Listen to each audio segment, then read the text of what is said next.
There's a reason why, like I said, there's a reason why you and I made it there. Yeah. And the chaplain too.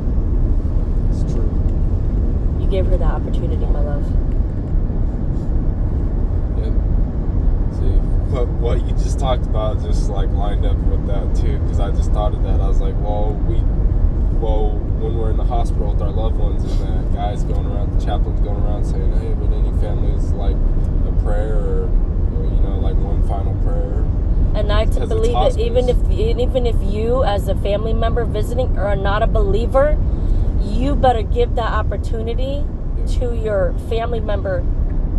Give them the opportunity for your family member and say, you know what, yes. Yeah. We gotta give them that chance. This is their one last chance before they die, because once you leave, that's it. There's no going back. Yeah. So if they weren't a believer, they don't get that chance now. But if they weren't a believer, but last minute we give them that last chance to just say, yes, I am a believer. I do believe in you, Jesus Christ. Ma'am, we could save their soul from eternal damnation. So when you do your video, make sure you tell people, even if you aren't a believer and you are visiting your family member on their deathbed and a chaplain says, would you guys like a prayer for them? Please say yes. Give them a chance. Because I promise you, these non-believers, when they're dying, because when we're dying, the veil becomes thin. We start seeing the other side. It's true. Way too many people who had family members that were dying in front of them all will testify that, yes, they were seeing stuff from the other side. They were seeing that veil. Oh, shoot. Careful. I hate that. Give them the opportunity to get a chance to go over, give a chance to make it to heaven.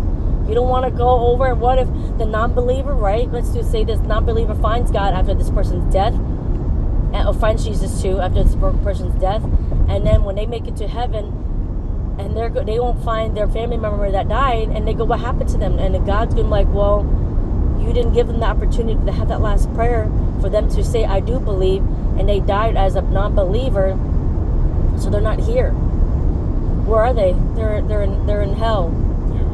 Can you imagine? Or they're in the other heavens without family, without God. That's hell, no matter what. And can you imagine that person who became a new believer? They probably were like, dang, can you imagine grandma? Because now that you are so strong, and if we didn't give grandma the opportunity, and grandma's not there in heaven, and what if you get a chance to see her real quick, and what grandma's going to say to you, why didn't you give me my last rites? That's why they call them last rites. I have a right to hear about God, even if it's 1 second before I take my last breath. Give me that opportunity. Because what if grandma's sitting out there in outer darkness or in hell, and then you're in heaven? How is that going to feel in our conscience for all eternity? You know what I mean? But at least I know for sure my mom is going to make it, because my mom was always a believer. She was always a believer. I'm sad I didn't get a chance to do that for my sister, Gaw, but the hospital didn't ask if we wanted to do a chaplain. That's the weird thing. I hope. Well, my sister, she did go to church with us every Sunday as a Catholic. She used to go. So I hope that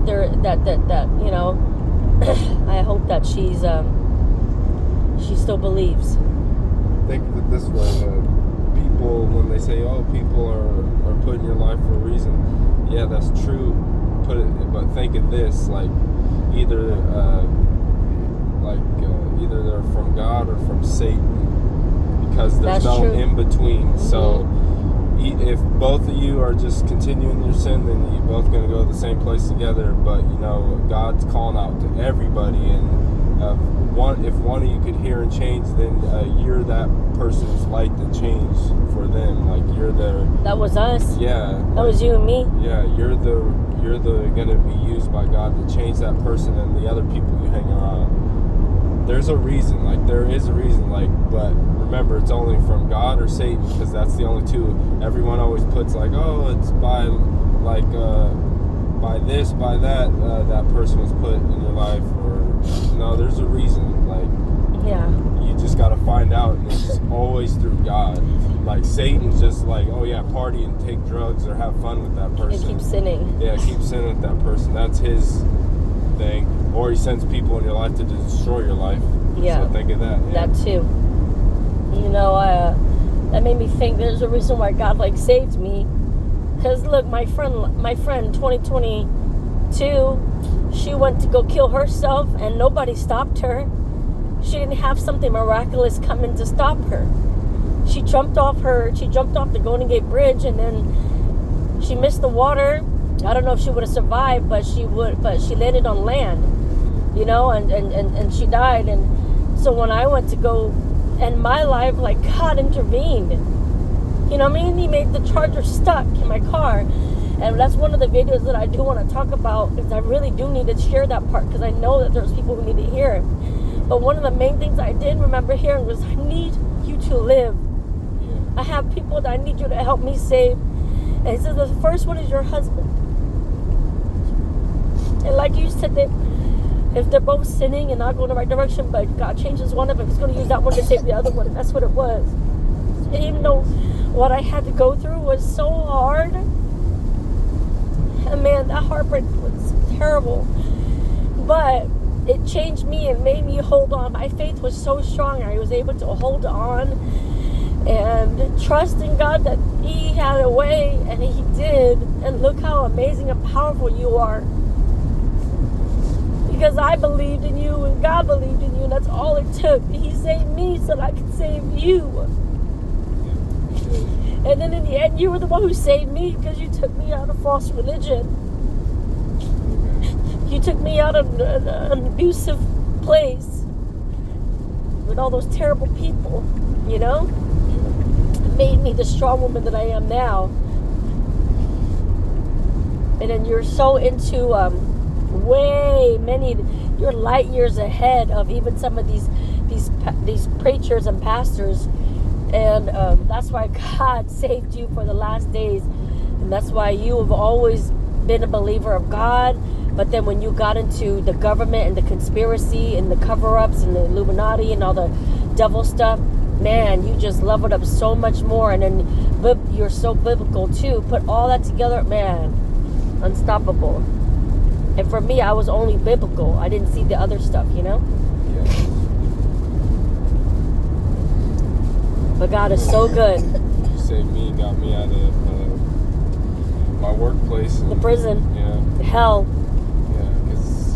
The money benefits is good, but the environment is not good, and it breaks you down. And then you see how corrupt it is. You see that they're for criminals, for inmates, and then the people there are married, or they're swingers, or they're trying to get you to sin with them by taking drugs or drinking. And then you just see, and people know no boundaries. And he's married, she's married, I'm gonna get him. I'm going to get her. Then you see how miserable they really are. They are. You see, like, oh yeah, they got all this stuff, vacation toys and stuff, but deep down they're miserable because they're drinking every night. They're taking painkillers with their hard alcohol. Yeah. They're on their fifth. Like, there's one guy, I think he was married like 4 times, and he's like talking about divorce. Whoa. Oh, shoot, careful. I know. Talking about divorce. You might want to slow down then. I'm like, dang, like. And it was common to find a guy like, I've been married 3 times, but now I'm divorced. Like, it was common. Like, it was common. Like, you wouldn't think it would be common, but it was common at that place. Yeah. Yeah, but God saved us. Yeah, God saved us. God did that. God did that for us. Because I remember before you were like, I'm never leaving. And it's because, you had those evil demon spirits in you too, and your eyes were clouded, very clouded. But we had to go through what we had to go through for God to want to test us to see if we would truly fight for His kingdom, because He's building up warriors right now, armies right now, and He needs to know who is my ride or die for me. And that's why He saved us. You know what I mean? Yeah. Unfortunately, there are a lot of people who are successful with their suicides, and there's a lot of people who are successful with becoming lost to the world and staying in sin. But we both broke out of it, so that we can go and help His children, His sheep, His flock, break out of theirs. Right?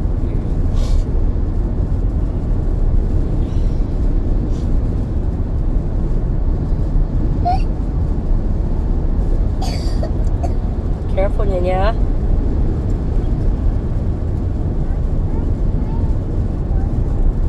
Careful. The wind is really strong. The faster you go, the harder it is on us.